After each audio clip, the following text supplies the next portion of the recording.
Tėti, ar jautiesi gerai? Taip, puikiai. Nuo stojimosi dienos baigtos. Tėti, tu per daug valgai.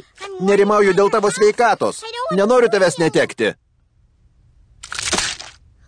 O, ne.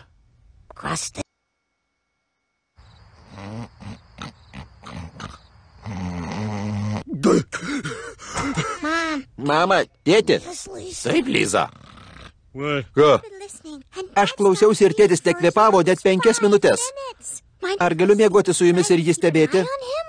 Mieloji, tau nereikia jaudintis dėl tokių dalykų. Daktaras davė mums šį aparatą, kad padėtų jam kvėpuoti miegant.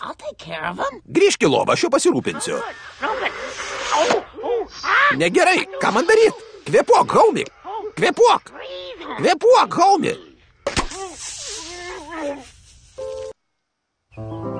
Someone to watch over me. Tėva nuo pavojaus. Ji net privertė gaivinimo manekeną kvėpuoti. Kodėl?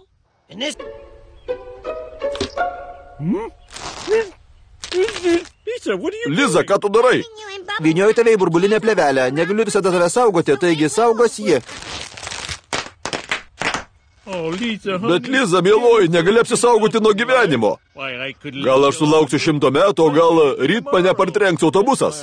Štai kodėl niekad neplanuoju daugiau negu 4 sekundės į priekį. Turbūt tu teisus. Eikš, apkabink tėtį. Burbulinė plėvelė. Tavo dukteriška meilė mane išgelbėjo, mieloji.